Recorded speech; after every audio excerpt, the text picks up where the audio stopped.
Hello aspirants, ये हमारा series में लेक्चर नंबर 25 और आज हम न्यू चैप्टर स्टार्ट करेंगे। वो है directive principles of state policies. तो आज के लेक्चर का हमारा एम क्या होगा कि डीपीएसपी के जितने भी आर्टिकल्स है उसे हमें करना है memorise with the help of some tricks. ठीक है, ये यूपीएससी का फेवरेट टॉपिक है और बाकी के स्टेट पीसीएस वाले भी इस पे क्वेश्चंस पूछते हैं। So it is a very important topic, इसे अच्छे से आपको प्रिपेयर करना है। तो अब हम क्या करेंगे, सबसे पहले जस्ट फॉर द फॉर्मेलिटी कुछ बेसिक चीज़ें देख लेते हैं। पहली ये कि डीपीएसपी कितने लेटर्स है, 1 2 3 4। तो ऐसे याद रखो कि पार्ट 4 में आता है। ये कौन सी आर्टिकल से स्टार्ट होता है, ये 36 और 51 तक ये चलता है। दूसरी बात ये याद रखो कि इसका ओरिजिन क्या है, ये क्वेश्चन में पूछ सकते हैं। तो ओरिजिन है इसका आयरिश कॉन्स्टिट्यूशन, मतलब हमने बोरो किया था इसको आयरिश कॉन्स्टिट्यूशन से ऑफ 1937। और ये भी मतलब कोई ओरिजिनल नहीं है, ये भी बोरोड किया गया था स्पेनिश कॉन्स्टिट्यूशन से, लेकिन ये चीज़ अगर याद नहीं रहे तो भी चलेगा।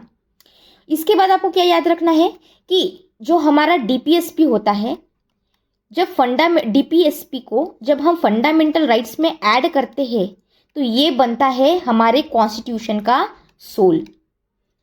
और जो ग्रैनविल ऑस्टिन है, पॉलिटिकल थिंकर कह सकते हो या फिर पॉलिटिकल साइंटिस्ट कह सकते हो, इन्होंने इसे कहा था कॉन्शियस ऑफ द कॉन्स्टिट्यूशन। हमारे डॉक्टर बी.आर. अम्बेडकर जी ने इनको कहा था नोबेल फीचर्स। अब ये सारी चीज़ें क्यों बता रही हूँ, अगर मेंस में क्वेश्चन आ जाए तो उसे कहीं पे आप मेंशन कर दो इन शॉर्ट। तो ये चीज़ें तो आपको पता होनी ही चाहिए। ठीक है, अब आगे बढ़ते हैं और देखते हैं कुछ और चीज़ें। Directive principles of the state policies के फीचर्स क्या है और सिग्निफिकेंस क्या है। सबसे पहले तो डेफिनेशन को समझो, एग्जैक्टली क्या है डीपीएसपी। अगर आपको कोई पूछे कि डीपीएसपी का मतलब क्या होता है तो आप क्या बोलोगे कि डीपीएसपी है, आप इसे कह सकते हो इंस्ट्रक्शंस या फिर आप इसे कह सकते हो रिकमेंडेशंस जो दिए गए हैं हमारे स्टेट्स को। तो स्टेट्स क्या करती है, इन इंस्ट्रक्शंस को और रिकमेंडेशंस को रखती है ध्यान में, और जब इनको स्टेट को जब इनको पॉलिसी फॉर्मेशन करनी होती है, कोई एक्ट लाना होता है, तब ये जो डीपीएसपी है इनको ध्यान में लिया जाता है। ठीक है, अब इसका हिस्टोरिकल कंटेक्स्ट क्या है, इसका कोई ओरिजिन रहा गया होगा। तो सबसे पहली बात यह है कि एक था act called as government of India act of 1935। इसमें एक कीवर्ड ध्यान में रखो जिसे हम कहते हैं इंस्ट्रूमेंट्स ऑफ इंस्ट्रक्शंस। अभी इंस्ट्रूमेंट्स ऑफ इंस्ट्रक्शंस क्या है, ये ऐसे ही कुछ इंस्ट्रक्शंस और रिकमेंडेशंस थी जो गवर्नर को या फिर गवर्नर जनरल को दी जाती थी बाय ब्रिटिश गवर्नमेंट, और फिर वो उसके अकॉर्डिंग एक्ट करते थे। तो यहाँ पे क्या किया है, हमने सिर्फ नाम चेंज किया है। अभी इंस्ट्रूमेंट ऑफ इंस्ट्रक्शंस बन गए डीपीएसपी, और हमारी स्टेट को ये आदेश दिए जाते हैं और हमारी स्टेट इसे ध्यान में रखती है। तो ये मॉरल ऑब्लिगेशन क्रिएट करता है हमारे स्टेट्स पे। अब एक बहुत प्यारा आर्टिकल और एक बहुत ही अच्छा वर्ड है जिसे हम कहते हैं आर्टिकल नंबर 37। आर्टिकल नंबर 37 ये कहता है कि जो डीपीएसपी है ना, ये फंडामेंटल है हमारे गवर्नेंस में। ये फंडामेंटल है इसलिए ये मॉरल ऑब्लिगेशंस क्रिएट कर रहे हैं हमारे स्टेट पे कि अगर आपको कोई पॉलिसी को फॉर्मुलेट करना है तो अपने दिमाग में सबसे पहले डीपीएसपी को रखिएगा। That's why it is so important. अब इसका ऑब्जेक्टिव क्या है, हमने देखा था फंडामेंटल। आपको प्रियम्बल का अगर चैप्टर याद हो तो मैंने आपको शॉर्ट कर दिया था, जेल से फरार हो गए। तो डॉक्टर सुएस जेल से फरार हो गए थे प्रियम्बल लेके। तो ऑब्जेक्टिव क्या था वहाँ पे, जेल से फरार। तो JELF, जस्टिस, लिबर्टी, इक्वालिटी और फ्रैटर्निटी। तो यहाँ पे ये वाले ऑब्जेक्टिव से आपको ध्यान में रखना है। अब जुडिशियल रोल क्या है, सबसे पहले तो कि सुप्रीम कोर्ट की रूलिंग में ये हेल्प करता है फॉर द इंटरप्रिटेशन एक्सेट्रा, और कॉन्स्टिट्यूशनल वैलिडिटी को भी अंडरस्टैंड करने में हमारे डीपीएसपीज जो होते हैं वो हेल्प करते हैं। हमारे डीपीएसपी देखो, अभी यूपीएससी ने इस पे बहुत बार क्वेश्चन पूछा है, स्पेशली वेलफेयर स्टेट पे। ऐसा कहा जाएगा आपको क्वेश्चन में कि वेलफेयर स्टेट किसके रिलेटेड कंसेप्ट है। 4 ऑप्शन दे देंगे, preamble, directive principles of state policies, fundamental rights, fundamental duties. तो वेलफेयर स्टेट मतलब क्या, directive principles of state policies. ये ध्यान में रखो। हमें क्या करना है, हमें वेलफेयर स्टेट चाहिए, पुलिस स्टेट नहीं चाहिए हमें। पुलिस स्टेट कब था हमारे पास, जब थी हमारे यहाँ पे इंडिया में कॉलोनियल रूल ब्रिटिशर्स का। तब हमारी थी फुल यहाँ पे पुलिस स्टेट, बट अब हमें क्या चाहिए, वेलफेयर स्टेट चाहिए। अब एक बात ध्यान में रखो, जो हमारे directive principles of state policies है ये नॉन जस्टिसिएबल इन नेचर है, यानी कि इसकी एनफोर्समेंट के लिए हम कोर्ट में नहीं जा सकते। इसका मतलब क्या होता है ये हम डिटेल्स में देखेंगे, लेकिन उससे पहले अब हम क्या करेंगे, हम करेंगे ट्रिक्स के साथ याद सारे जितने भी आर्टिकल्स हैं उनको। ओके, अच्छा, आगे बढ़ने से पहले अगर आपको इस लेक्चर की पीडीएफ चाहिए या फिर जो प्रीवियस लेक्चर्स थे उनकी पीडीएफ चाहिए तो इसे आप डाउनलोड कर सकते हो टेलीग्राम चैनल से। इसका लिंक मैं डिस्क्रिप्शन में और पिन कमेंट में दे दूंगी। मैंने इसे स्पेसिफिकली डायग्राम्स के फॉर्मेट में और माइंड मैप्स के फॉर्मेट में अरेंज किया है, जिससे कि आप कम से कम टाइम में सारी चीज़ों को रिकॉल कर सकें। ओके, तो अब हम देखते हैं डायरेक्टिव प्रिंसिपल्स को क्लासीफाइड कैसे किया गया है। पहला तो इन्होंने क्लासीफाई किया सोशलिस्ट बेसिस पे, फिर गांधीयन और फिर लिबरल इंटेलेक्चुअल। तो ये होता क्या है, एक वन बाय वन देखते हैं। सबसे पहले हम क्या करेंगे कि हम गांधीयन जो है जितने भी आर्टिकल्स हैं इसे याद करेंगे with the help of tricks. इसके बाद हम याद करेंगे इंटेलेक्चुअल लिबरल इंटेलेक्चुअल के जितने आर्टिकल्स हैं उतने, और इन दोनों को छोड़ के जो बच्चे कुछ है ये हम याद करेंगे सोशलिस्ट में, और इसकी भी एक ट्रिक बताऊंगी मैं। तो चलिए अभी हम स्टार्ट करते हैं विथ गांधीयन प्रिंसिपल्स। तो गांधीयन प्रिंसिपल पहले क्या कहता है, अब देखो थोड़ी सी ट्रिक जो है ये थोड़ी स्टूपिड है, लेकिन it will help you to remember. अगर नहीं होती है रिमेंबर तो मैं आपको एक पैरेलल भी चीज़ें बताती हूँ कि हमारे गांधी जी कैसे थे। ये बताओ पहले, गांधी जी हमेशा राम राज्य के बारे में बात करते थे ना, कि हमारा राम राज्य होना चाहिए, विलेजर्स को इम्पोर्टेंस देते थे, सेल्फ रिलायंस को इम्पोर्टेंस देते थे, खुद से काम कीजिए, सेल्फ डिसिप्लिन, ये सारी चीज़ें गांधी जी करते रहते थे। तो अगर ऐसी कुछ चीज़ें दिख रही हो आपको आर्टिकल में तो तुरंत समझ जाना कि ये गांधीयन के बारे में, गांधी जी के बारे में बात कर रहे हैं। ठीक है, तो हमारे गांधी जी के कुछ सपने थे और इनको फुलफिल करने के लिए हमारे कॉन्स्टिट्यूएंट मेंबर्स ने क्या किया, कॉन्स्टिट्यूशन बनाने टाइम डीपीएस वे में इसको कर दिया इंक्लूड। जब हमारा कॉन्स्टिट्यूएंट असेंबली हमारे जब कॉन्स्टिट्यूशन मेंबर बैठे थे कॉन्स्टिट्यूशन बनाने के लिए, तब एक व्यक्ति थे जिनका नाम था एम.एन. राव, RAU, और इन्होंने क्या कहा था, इन्होंने ये कहा कि आपके जो फंडामेंटल राइट्स होते हैं इनको 2 टाइप्स में हमेशा डिवाइड करना चाहिए। कौन से आई एम सो सॉरी, मैंने एम.एन. राव कह दिया क्या, ये B.N. राव है, सॉरी, B.N. राव, RAU। तो इन्होंने क्या कहा कि फंडामेंटल राइट्स ना 2 तरह के होने चाहिए, 2 टाइप्स के होने चाहिए। पहले तो ऐसे होने चाहिए जो जस्टिसिएबल है, और दूसरे ऐसे होने चाहिए जो नॉन जस्टिसिएबल है। तो ये जो राइट्स के बारे में बात की गई इनके द्वारा, ये जो कॉन्स्टिट्यूशन में मेंबर्स थे इनको पसंद आ गई और इन्होंने इसको एक्सेप्ट कर लिया। इसलिए फिर हमारे जस्टिसिएबल राइट्स बने फंडामेंटल राइट्स, और नॉन जस्टिसिएबल का रूप ले लिया हमारे DPSP में। ये तो छोटी सी बात है, वैसे आपको ध्यान में रखनी है, लेकिन इससे पहले ये चीज़ ध्यान में रखो कि अब कैसे याद रखना है, हमारे गांधी जी कैसे दिखते थे। आपको पता है अभी गांधी जी का समझ में आ गया ना कि गांधी जी का कैसे इनका एटीट्यूड कैसा था। तो इसके रिलेटेड आप डिसाइड कर सकते हो कि कौन सा आर्टिकल गांधीयन प्रिंसिपल पे है। दूसरी ट्रिक ये है कि हमारे गांधी जी का चेहरा कैसा था, गोल गोल थे गांधी जी, है ना, उनके जो स्पेक्स थे वो भी गोल गोल थे, है ना। तो ये हमारे गांधी जी, अब गांधी जी के स्पेक्स गोल गोल है, उनका चेहरा भी गोल गोल है, तो आपकी जो हिंट है वो है ओ या फिर 0, ये आपकी हिंट है। और इसी से ही आप सारे आर्टिकल्स को अभी याद करोगे। कैसे याद करोगे, हमें पहले तो याद करना है कि गांधी जी का जो पहला आर्टिकल है वो कौन सा है। पहला आर्टिकल है आर्टिकल नंबर 40 में क्या है, O या फिर 0, ऐसे ध्यान रखो। और यहाँ का ये वाला O ध्यान रखो, ऑर्गेनाइज आप क्या कर रहे हो, ऑर्गेनाइज कर रहे हो village panchayat, endow them with necessary powers.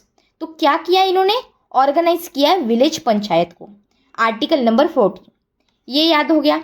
अब दूसरा O देखते हैं, 40 के बाद क्या 41 आएगा क्या, नहीं, 42 आएगा क्या, नहीं, कुछ O की हिंट है क्या, यहाँ पे नहीं है। लेकिन 43 में देखो, अगर हम डबल O को ऐसे एक दूसरे के साथ जोड़ दे और इसको अगर आधा कर दे तो ये 3 में 2 O छुपे हुए हैं तो 43 आता है, 40 के बाद 43 आता है, ऐसे ध्यान में रखो।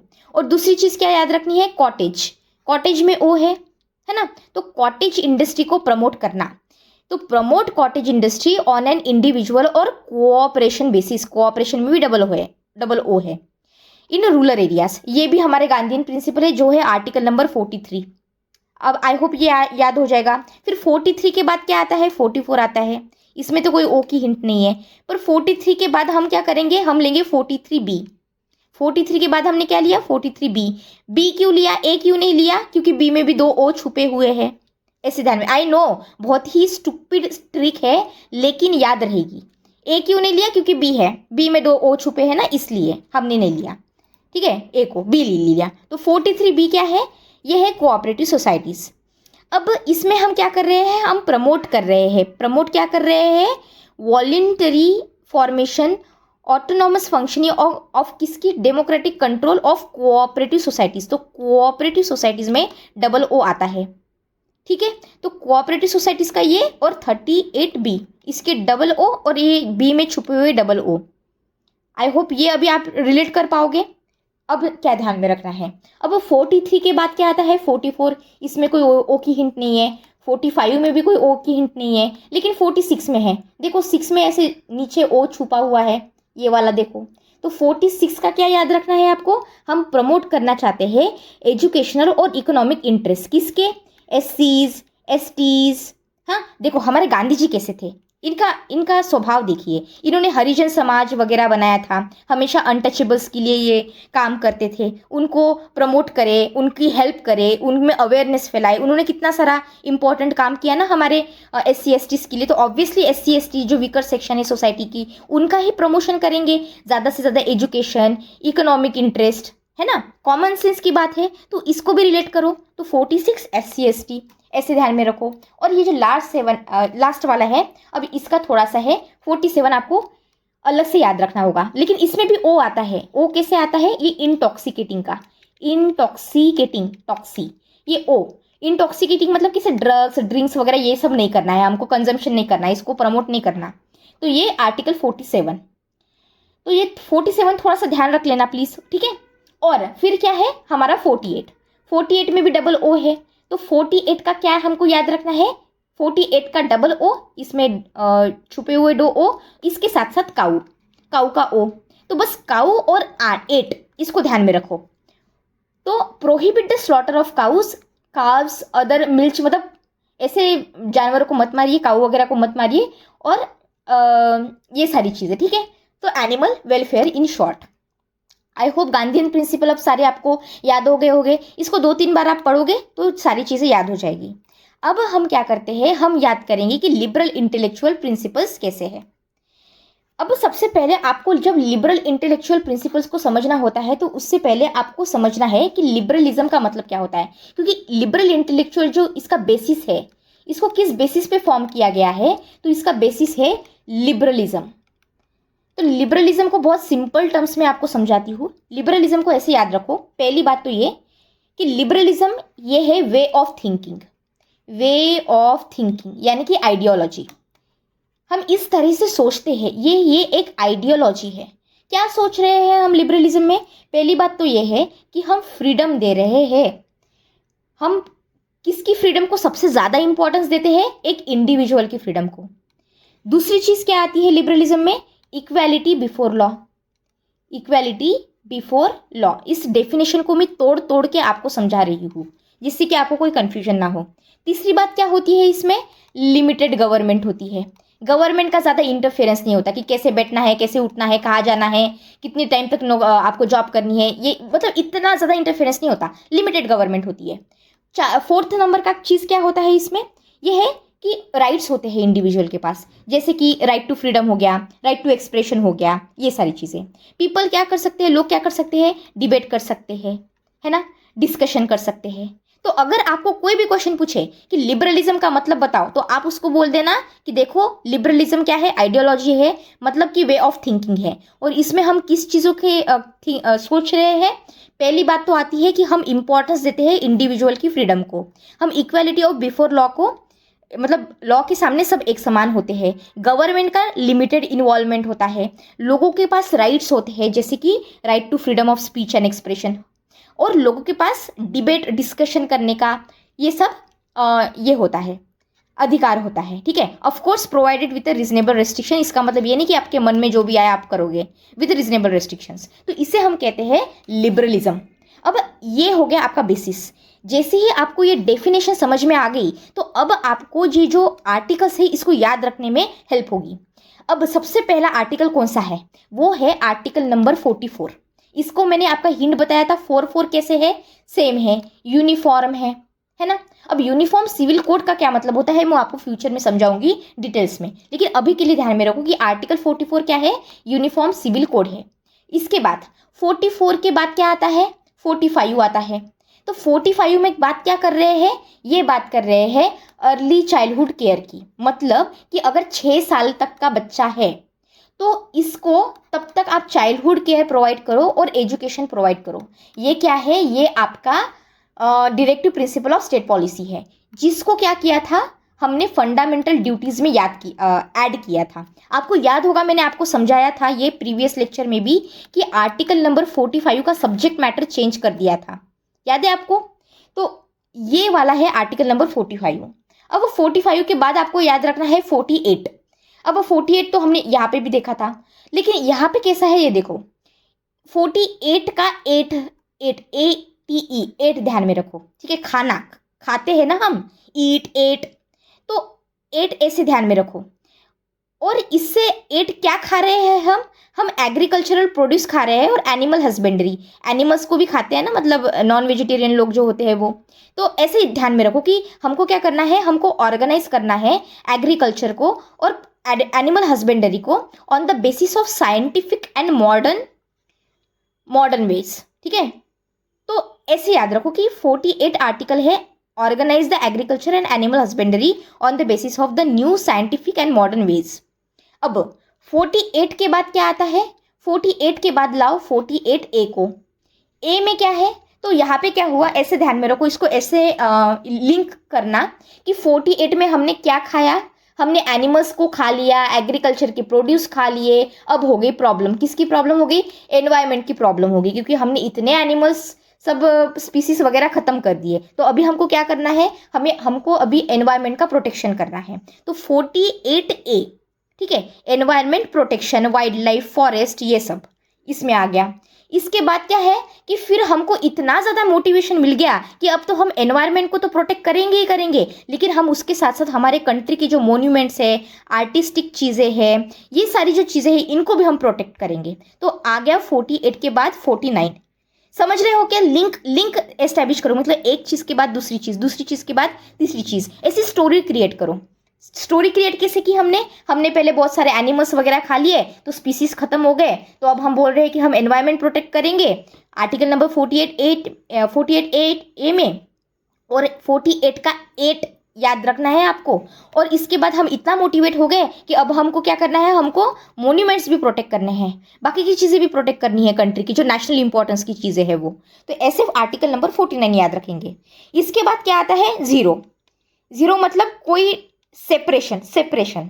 अब इसको कैसे याद रखना है कि सेपरेट करना है हमको जुडिशरी और एग्जीक्यूटिव को।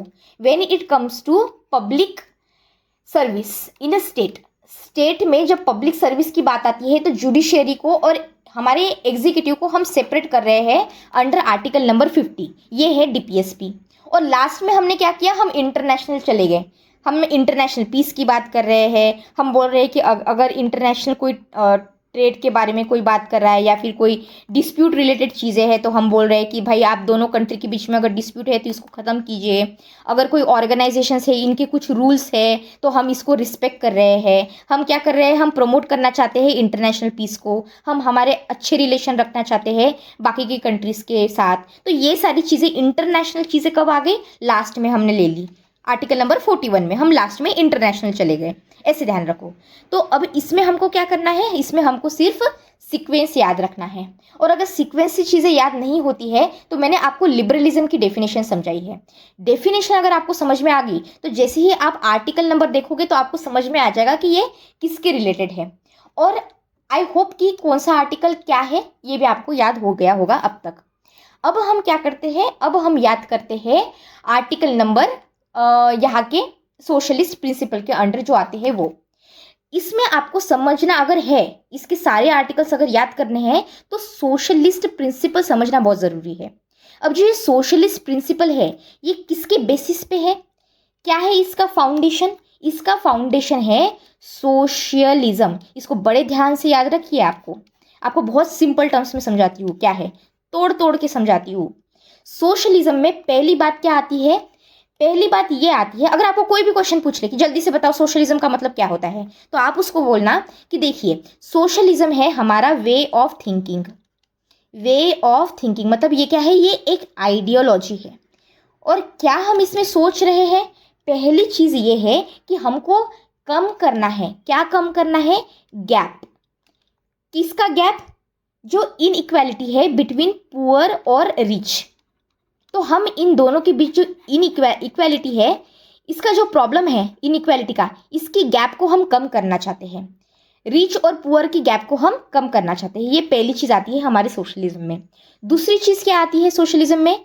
हम क्या करना चाहते हैं? हम शेयर करना चाहते हैं रिसोर्सेस को।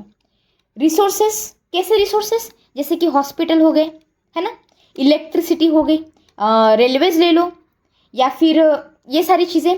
तो ये हम शेयर करेंगे रिसोर्सेस। मतलब कि कुछ few rich people will not control everything. अगर ये कंट्रोल कोई करेगा तो ये करेंगे कंट्रोल हमारी सोसाइटी या फिर government which is representative of the people. तो यहाँ पे आपको ये समझ में आ गया दूसरी चीज़। तीसरी चीज़ यहाँ पे क्या होगी इस आइडियोलॉजी में? वो ये है कि हमारा जो मेन एम है वो प्रॉफिट कमाना नहीं है। हमारा जो मेन एम है वो ये है कि हमको वेल बीइंग इंश्योर करनी है। किसकी वेल बीइंग इंश्योर करनी है? सबकी वेल बीइंग इंश्योर करनी है, स्पेशली जो वीकर सेक्शन है हमारे सोसाइटी में उनका। अगर कैपिटलिज्म रहेगा तो ये तो सब चीज़ें हो नहीं पाएगी। तो सोशलिज्म ये बात करता है। फोर्थ नंबर की क्या बात कर रहा है कि गवर्नमेंट का यहाँ पे थोड़ा बिग रोल रहेगा। कैसे रोल रहेगा? हमारी गवर्नमेंट क्या करेंगी? हेल्थ हॉस्पिटल्स वगैरह उसका इंफ्रास्ट्रक्चर बनाएगी, एजुकेशन को फ्री में प्रोवाइड करेगी, इंफ्रास्ट्रक्चर प्रोवाइड करेगी। तो यहाँ पे गवर्नमेंट का as a provider, as a development करने के उद्देश्य से गवर्नमेंट का जो रोल होता है वो बड़ा हो जाता है। तो ये चार चीज़ें मेनली बनाती है क्या? Ideology of socialism. I hope ये समझ में आ गया आपको। तो जैसे ही आपको सोशलिज्म का मीनिंग समझ में आएगा तो आपको अगर कोई भी आर्टिकल दे दे तो आप इससे अब आंसर कर पाओगे। हाँ, अब ये तो आर्टिकल भाई सोशलिज्म का है, लेकिन फिर भी हम अब समझते हैं, इसे आर्टिकल्स को याद करते हैं, रिकॉल करने की कोशिश करते हैं। कैसे रिकॉल करना है? छोटी छोटी हिंट चाहिए बस। पहले तो हमने क्या बात की भाई? सोशलिज्म प्रिंसिपल है मतलब वेलफेयर की बात जरूर कर रहे हैं ये लोग। तो वेलफेयर आ रहा है आर्टिकल नंबर 38 में। आप देख रहे होगे कुछ आर्टिकल्स क्या हो रहे हैं, रिपीट हो रहे हैं। तो इसको आप मल्टीपल टाइम्स जब रिवाइज करोगे तो अपनी आप चीज़ें आपको ध्यान में आ जाएगी, आपको कन्फ्यूजन फिर बाद में नहीं होगा।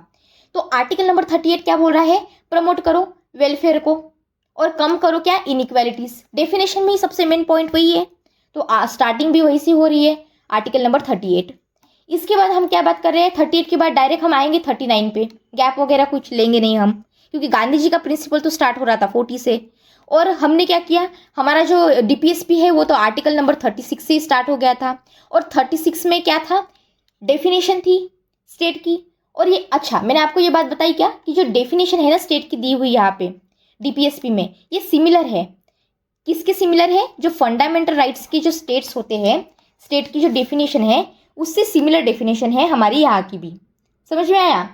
तो इसकी वजह से क्या होता है, मतलब पार्ट 3 में हमने देखा था ना, part 3 of the fundamental rights. अगर आपको याद हो प्रीवियस लेक्चर में मैंने आपको बताया था कि डीपीएसपी का जो स्टेट का डेफिनेशन है similar to the part 3 fundamental rights में जो स्टेट का डेफिनेशन दिया है सिमिलर है।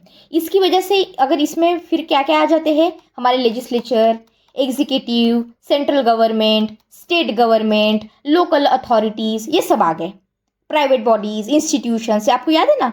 तो ये सब सारी चीज़ें यहाँ पे आ गई।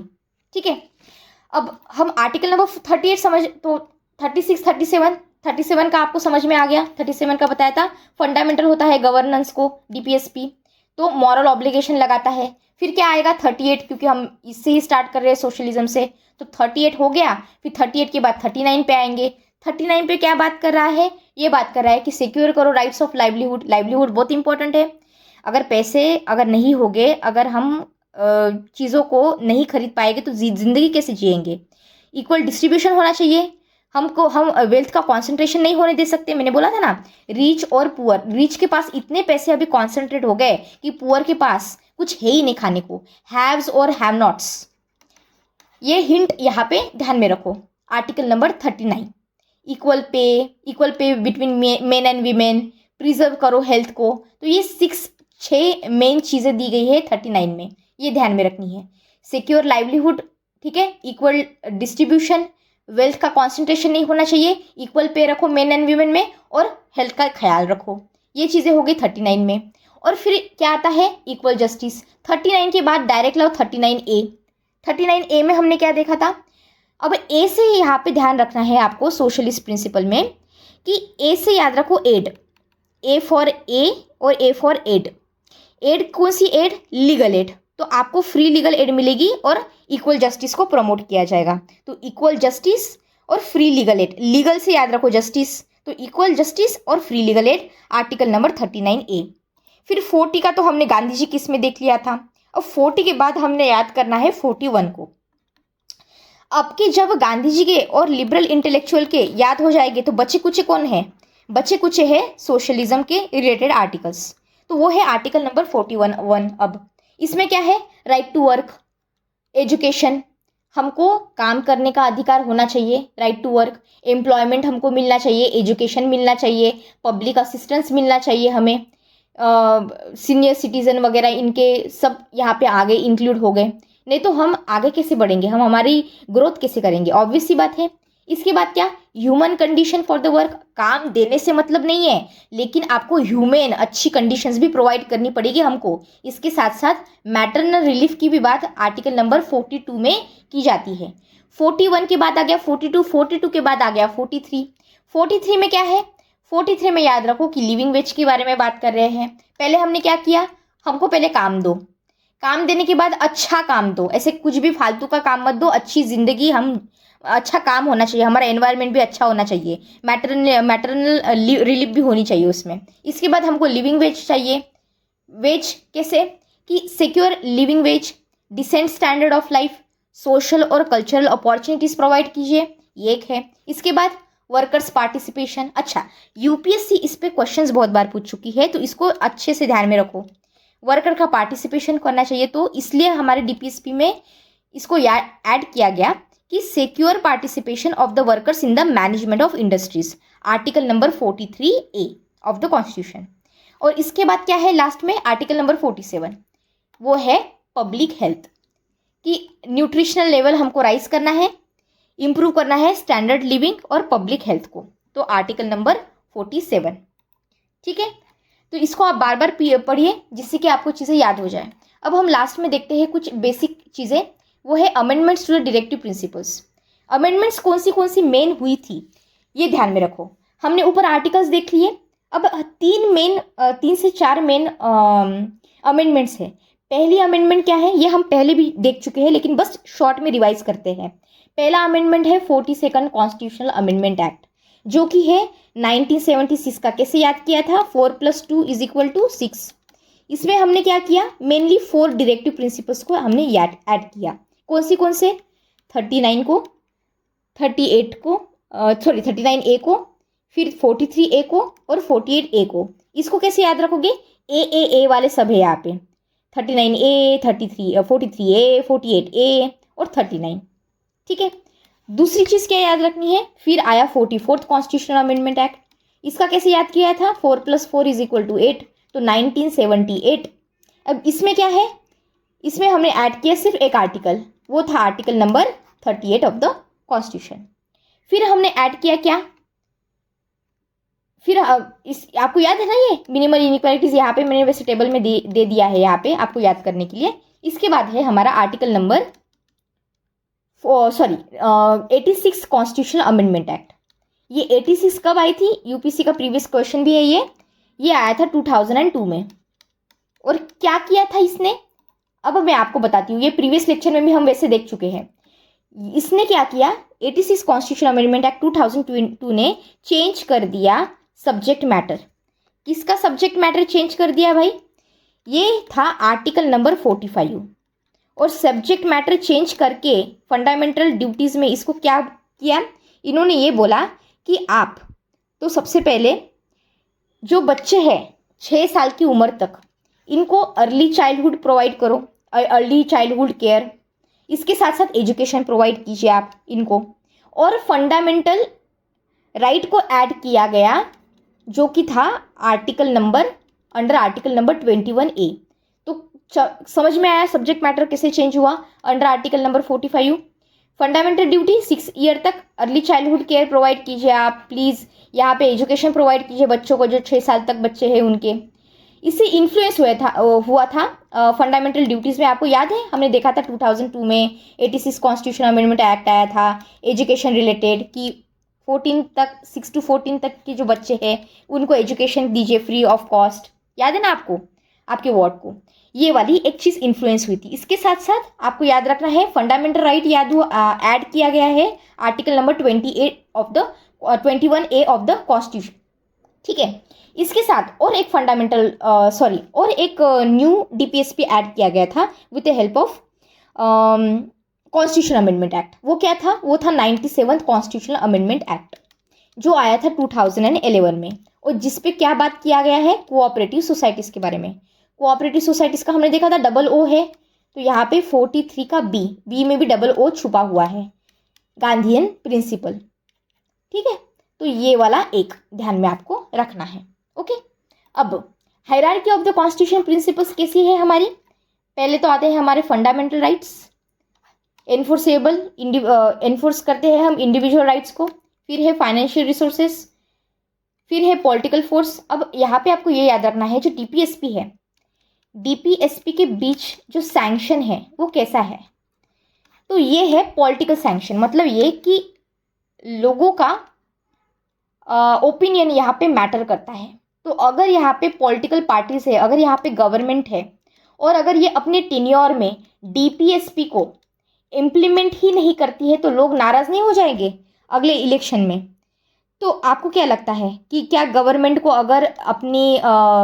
अगर उनको यहाँ पे रहना है अच्छे से, तो ये DPSP को इग्नोर कर ही नहीं सकती? और इसका मेन रीज़न क्या है? क्योंकि रियल फोर्स है पॉलिटिकल एंड पब्लिक ओपिनियन। तो यहाँ पे हमारे जो 4 फादर्स है जिन्होंने कॉन्स्टिट्यूशन बनाया, इन्होंने पता है क्या किया? इन्होंने अवेकन पब्लिक ओपिनियन को ज़्यादा इम्पोर्टेंस रखा as compare to the court procedures. समझ में आया? ये क्यों बता रही हूँ मैं आपको? क्योंकि हमारे जो DPSP है they are non justiciable in nature. अगर हमारी स्टेट इसे इम्प्लीमेंट नहीं करती है, जो हमने अभी अबाउ जो आर्टिकल्स देखे, अगर इसको इम्प्लीमेंट नहीं करती है तो हम कोर्ट के पास नहीं जा सकती ये बोल के कि सर देखिए ये DPSP तो स्टेट ने इम्प्लीमेंट किया ही नहीं, स्टेट को आप पनिशमेंट दीजिए, ऐसा बोल नहीं सकते हम लोग। समझ में आया क्यों ये क्यों किया गया? इसके कुछ वैसे रीजंस थे ये क्यों किया गया। तो सबसे पहला रीज़न पता है क्या था? उस टाइम पे जब हमारी कंट्री आज़ाद हुई थी ना, तो हमारे पास हमारे जो स्टेट्स थे उनके पास इनफ फाइनेंशियल रिसोर्सेस नहीं थे। ठीक है, हमारी हालत इतनी अच्छी नहीं थी। दूसरी बात ये कि हमारी बहुत ज़्यादा वास्ट डाइवर्सिटी थी, इतने सारे लोग थे। उसके साथ साथ जो बैकवर्डनेस है वो राइज पे थी, एम्पावरमेंट नहीं थी, लोग अवेयर नहीं थे, बहुत सारी एजुकेशन उनको प्रोवाइड नहीं किया गया था, पावर्टी बहुत ज़्यादा थी और सुपरस्टिशंस भी बहुत ज़्यादा थे, तो बहुत प्रॉब्लम में थे हम लोग। इसके साथ साथ तीसरी बात ये थी कि हमें अभी हमारा जन्म हुआ था, हम न्यू बॉर्न थे, तो हम उस टाइम पे हमारे जो कोर्ट्स है और हमारी जो स्टेट है इनको बर्डन नहीं करना चाहते थे with a lot of litigations. ठीक है, तो हमने यहाँ पे क्या किया? हमने इंपॉर्टेंस दिया ज़्यादा अवेकन पब्लिक ओपिनियन को as compare to the court procedures. I hope ये चीज़ आपको समझ में आ गई। ठीक है, अब आपको सैंक्शन अभी समझ में आ गया होगा कि डायरेक्टिव प्रिंसिपल के बारे बिहाइंड सैंक्शन क्या है। ये मॉरल ऑब्लिगेशन इम्पोज करता है हमारे स्टेट पे।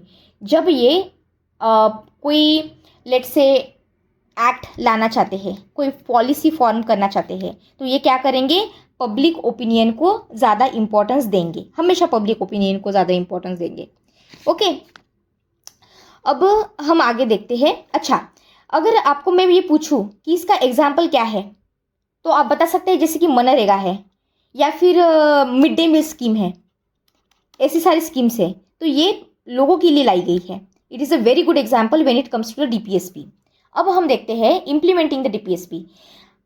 अब डीपीएसपी तो देख लिया, लेकिन अगर इसको इम्प्लीमेंट करना है तो चैलेंजेस कैसे कैसे आ रहे हैं। स्टेट का ओवरबर्डन हो रहा है, ठीक है। इसके बाद हमारी वास्ट डाइवर्सिटी है जो हमने ऊपर देखा था, और इनसफिशिएंट रिसोर्सेस, ये जो हमने अभी देखा था, स्टेट के पास इनसफिशिएंट रिसोर्सेस थे जब हमें इंडिपेंडेंस मिली थी तब, ठीक है। चलो फिर आज हम यहाँ पे ये देखते हैं। नेक्स्ट लेक्चर में हम देखेंगे कि जो डायरेक्टिव प्रिंसिपल्स है इसमें कौन से हर्डल्स है, इसके बाद इसका सिग्निफिकेंस क्या है, ठीक है। इसे याद करेंगे हम लोग, रोल्स क्या है डायरेक्टिव प्रिंसिपल्स के इन डिफरेंट सेक्शंस एक्सेट्रा। तो आज हम लेक्चर को यहाँ पे फिनिश करते हैं। अच्छे से सारी चीज़ें ध्यान में रखना, कल हम ये पूरा चैप्टर कंप्लीट करेंगे और रिकॉल कीजिए। And thank you so much. अगर आपको मेरा काम पसंद आता है तो please subscribe to the channel, आपके दोस्तों के साथ भी इसे शेयर कीजिए, लाइक कीजिए, कमेंट कीजिए। अगर आपको कोई प्रॉब्लम है तो मुझे बताइए, मैं उसे सॉल्व करने की कोशिश करूँगी। और thank you so much. God bless you all.